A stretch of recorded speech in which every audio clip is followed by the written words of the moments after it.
Dear students, Assalamu alaikum. We are going to start class 7, lecture 36, which is based on unit 12, lines and angles. जी तो student हम lines and angles जो chapter start करने लगे हैं इसकी हम सबसे पहले डेफिनेशंस देख लेते हैं कि डेफिनेशंस कौन सी है। सबसे पहले लाइंस की डेफिनेशंस करते हैं कि लाइन कौन कौन सी हमारे पास होती है। सबसे पहले हम लाइन को कहते हैं, लाइन क्या होती है? Just straight path that extend in both direction is called line. Line जो होती है वो एक्सटेंडेबल होती है, बोथ साइड्स जो दोनों डायरेक्शन में मूव कर सकती है, दोनों साइड पे इनफाइनाइट होती है। और एक line has no end point, मैंने यहां पे लिखा, देखें लाइन को मैंने यहां पे एग्जांपल भी दी कि लाइन किस तरह की होती है कि हम एक लाइन को ए बी लाइन को कैसे लिख सकते हैं? ए बी ऊपर डबल एरो के साइड है, इसका मतलब है कि बोथ साइड्स एक्सटेंडेबल है ये हमारे पास। हम हमारे पास दोबारा रिपीट करता हूं, डेफिनेशन नंबर 1 हमारे पास क्या है? लाइन की डेफिनेशन है, a straight path that extend in both direction is called line. A line has no end point. Line जो होती है उसके कोई एंड पॉइंट नहीं होता, वो इनफाइनाइट होती है, बोथ डायरेक्शन पे वो एक्सटेंड हो सकती है और उसके कोई एंड पॉइंट नहीं होते। उसको मैंने एग्जांपल में देखें लिखा है यहाँ पे ए बी और बोथ डायरेक्शन पे एरो के साइंस हैं, इसका मतलब है कि ये बोथ डायरेक्शंस क्या कर लेती है? एक्सटेंड हो सकती है, ये इनफाइनाइट लेंथ होती है इसकी। जी तो स्टूडेंट सेकंड डेफिनेशन हमारे पास क्या है? लाइन सेगमेंट है। पहले हमने की थी लाइन जो एक्सटेंडेबल थी बोथ डायरेक्शन, दोनों साइड पे इनफाइनाइट लेंथ थी उसकी। अब लाइन सेगमेंट क्या होता है? लाइन सेगमेंट में हमारे पास क्या होता है? The shortest distance between the two points is known as line segment. Line segment क्या है कि दो पॉइंट्स के दरमियान जो डिस्टेंस होगा उसको हम लाइन सेगमेंट कहेंगे। और line segment has two end points, उसके दो एंड पॉइंट्स होते हैं, यानी कि वो फाइनाइट होती है, फाइनाइट लेंथ होती है, उसकी कुछ अननोन वैल्यू होती है कि इसकी लेंथ कितनी होगी। और अगर नोन वैल्यू होगी तो हमारे पास क्या हो जाएगा? A line segment has only one mid point. अगर नोन वैल्यू है तो उसका मिड पॉइंट एक ही होगा, हमारे पास एक सिंगल मिड पॉइंट के ऊपर वो हो सकती है। अब हमारे पास दोबारा रिपीट करता हूं, लाइन सेगमेंट क्या होगा? लाइन जो थी वो इनफाइनाइट थी बोथ डायरेक्शन के ऊपर। लाइन सेगमेंट क्या है हमारे पास? The shortest distance between two point is known as line segment. Line segment की जो लेंथ होती है वो हमारे पास फाइनाइट होती है और line segment has two end points, यानी कि उनके दो एंड पॉइंट्स होते हैं, उसकी डेफिनेट लेंथ होती है। और line segment has only one mid point. जब डेफिनेट लेंथ होगी तो उसका मिड पॉइंट हमेशा एक कॉमन एक मिड पॉइंट होगा, उसका एक ही मिड पॉइंट होगा, ओनली वन मिड पॉइंट के ऊपर लाई करेगा। जैसे ही अगर ये 6 सेंटीमीटर की लाइन मैंने ड्रॉ की है ए बी, देखिए यहां पे लिखा है 6 सेंटीमीटर की लाइन ड्रॉ किया तो इसका जो मिड पॉइंट होगा वो 3 सेंटीमीटर के ऊपर लाई करेगा, इसका कोई और मिड पॉइंट नहीं हो सकता, एक ही मिड पॉइंट होगा। अगर डेफिनेट लेंथ होगी, लाइन सेगमेंट होगी, तो उसका एक ही only one and only one mid point हमारे पास होगा। जी तो स्टूडेंट हमारे पास थर्ड डेफिनेशन क्या है? हमारे पास परपेंडिकुलर लाइंस। अब परपेंडिकुलर लाइंस कौन सी लाइंस होती हैं? Two lines are said to be perpendicular if the angle between them is right angle और 90 डिग्री का एंगल जो होगा।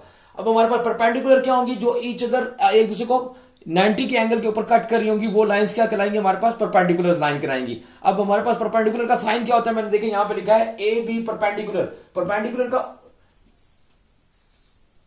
रेसिप्रोकल टी हमारे पास, यानी कि टी का रेसिप्रोकल होता है हमारे पास, उसको हम कहते हैं परपेंडिकुलर। परपेंडिकुलर का साइन है A B line segment is perpendicular to the CD line segment. अब हमारे पास क्या है जी? मैं दोबारा रिपीट कर देता हूं, परपेंडिकुलर लाइंस क्या होती हैं? Two lines are said to be perpendicular. Perpendicular क्या होता है? जब राइट 90 का एंगल हम दोनों दो लाइंस के दरमियान में बन रहा है, जो राइट एंगल बन रहा हो हमारे पास, उनको हम लाइंस उन बोथ लाइंस को हम कहेंगे ये परपेंडिकुलर टू ईच अदर है।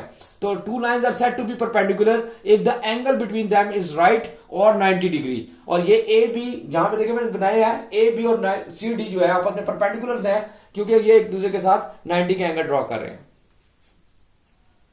जी तो स्टूडेंट नंबर 4 में हमारे पास डेफिनेशन है पैरेलल लाइंस की। पैरेलल लाइंस हमारे पास क्या है? टू और more lines, two lines are said to be parallel if they have never met each other at any point. Parallel lines कौन सी होगी? जो साथ साथ आमने सामने इक्वली आपस में ड्रॉ की जाए, एक दूसरे के साथ साथ चल रही हो, लेकिन वो किसी पॉइंट के ऊपर आपस में मीट ना कर रही हो या किसी पॉइंट के ऊपर मिल ना रही हो।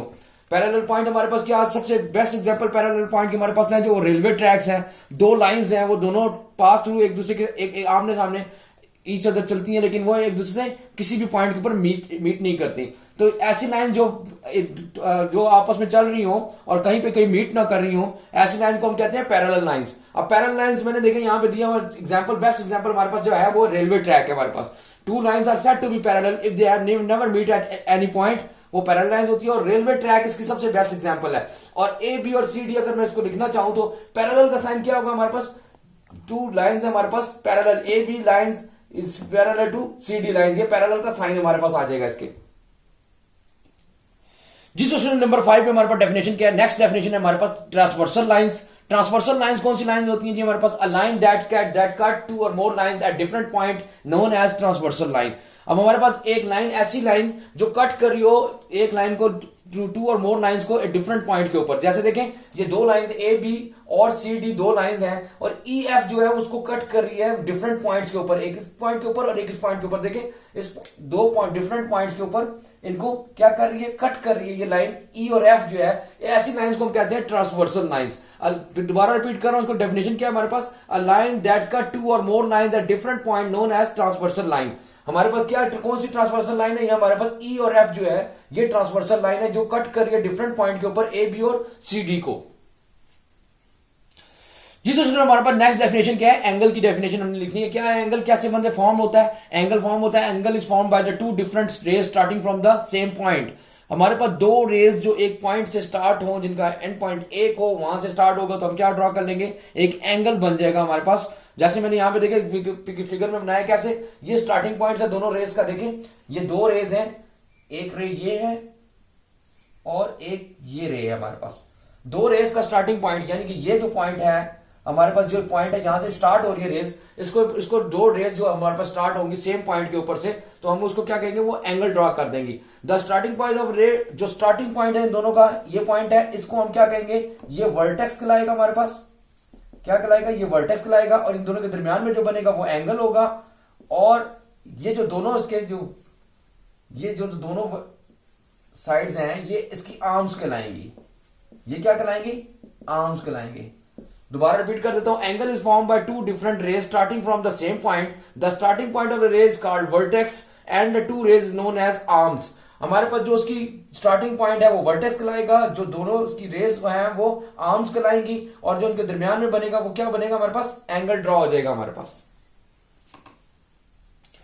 जी तो सुनो, लेक्चर 36 का हमारे पास होम टास्क या होमवर्क क्या है कि यूनिट 12 की हमने जो डेफिनेशंस की हैं, learn and right all the definition on notebook. आपने क्या करना है? इन सारी डेफिनेशंस को याद भी करना है और इनको नीट एंड क्लीयर अपनी कॉपीज पे लिखना भी है।